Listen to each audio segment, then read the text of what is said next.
Bonjour et bienvenue sur la chaîne Commentaires et Dissertations. Avant toute chose, abonne-toi à la chaîne, vous êtes encore très nombreux à nous faire confiance et nous vous en remercions, c'est vraiment super. Mais beaucoup ne sont pas encore abonnés à la chaîne. Mets un petit pouce vers le haut, ça nous aide vraiment, et puis n'hésite pas à partager la vidéo. Allez, c'est parti. Dans la première vidéo, nous avons vu la différence entre phrases simples et phrases complexes. Si tu n'as pas vu cette vidéo, il est essentiel que tu la vois en premier. Donc, tu mets cette vidéo en pause et tu vas regarder la première jusqu'au bout. En effet, il est impératif de comprendre comment différencier phrases simples et phrases complexes, mais aussi savoir comment repérer les propositions. À partir de là, nous pouvons approfondir les différents types de phrases complexes. Une fois encore, à des fins de clarté dans l'explication, nous allons nous appuyer sur des phrases très faciles. Cependant, comme nous l'avons dit dans la première vidéo, ces phrases moins élaborées que les phrases littéraires nous permettent tout de même de montrer le fonctionnement de l'analyse. Donc si tu comprends avec de telles phrases, tu sauras procéder à l'analyse de phrases d'apparence plus difficiles.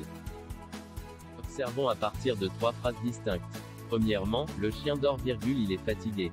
Deuxièmement, le chien dort car il est fatigué. Troisièmement, le chien, qui dort, est fatigué. Reprenons le mécanisme majeur énoncé dans la première vidéo et relevons les verbes. Nous constatons que dans chaque phrase il y a deux verbes conjugués, dormir, et être.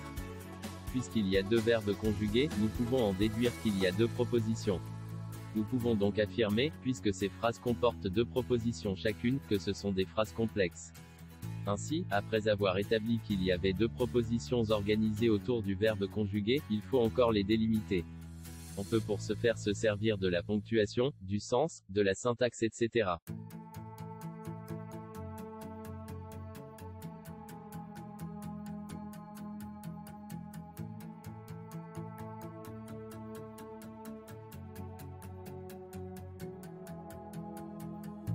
Notons alors que les propositions de chacune des trois phrases se ressemblent beaucoup.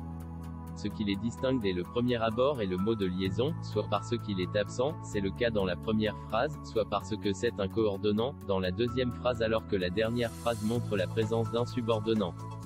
Voyons maintenant de manière plus approfondie ce qu'il en est de chacune des phrases.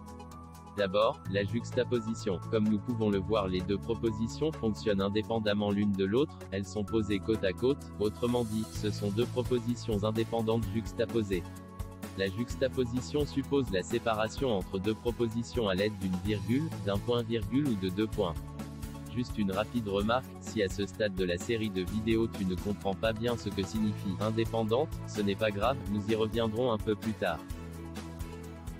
Ensuite, voyons la coordination. En effet, nous le voyons dans cette deuxième occurrence, les deux propositions sont séparées par une conjonction de coordination. Nous te renvoyons à la liste des conjonctions de coordination pour repérer ce mode de liaison entre deux propositions. Mais, ou, et, donc, or, ni, car. On parle alors de deux propositions indépendantes coordonnées, autrement dit, si dans le premier exemple le lien de causalité était implicite entre la première et seconde proposition, ici, la conjonction permet de clarifier ce lien. Ainsi, c'est précisément parce qu'il est fatigué que le chien dort. Enfin, le cas de la subordination. D'abord, nous pouvons souligner un fait que nous n'avons pas pu constater dans les deux phrases précédentes, ici, la proposition subordonnée est enchâssée dans la proposition principale. Ensuite, la proposition « qui dort » n'est pas indépendante, on dit qu'elle est subordonnée à la principale, c'est-à-dire subordonnée à la proposition « le chien est fatigué ». De plus, la proposition subordonnée est introduite par un subordonnant, soit comme c'est le cas ici, un pronom relatif, soit une conjonction de subordination. Nous y reviendrons dans de prochaines vidéos.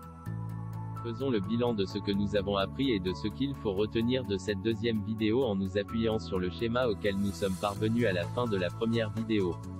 D'un côté la phrase simple et de l'autre la phrase complexe. Nous l'avons vu dans cet épisode, il y a trois types principaux de phrases complexes basées sur le mode de liaison, la juxtaposition, la coordination et la subordination. Dans la prochaine vidéo de cette playlist, nous approfondirons le sujet de la subordination. Nous arrivons au terme de deuxième épisode de la playlist sur la phrase simple et la phrase complexe. Tu vois, ce n'était pas si difficile. Merci d'avoir regardé cette vidéo. Partage-la, like-la, commente-la, tu peux retrouver toute la fiche de cours sur notre site commentaires et dissertations.fr.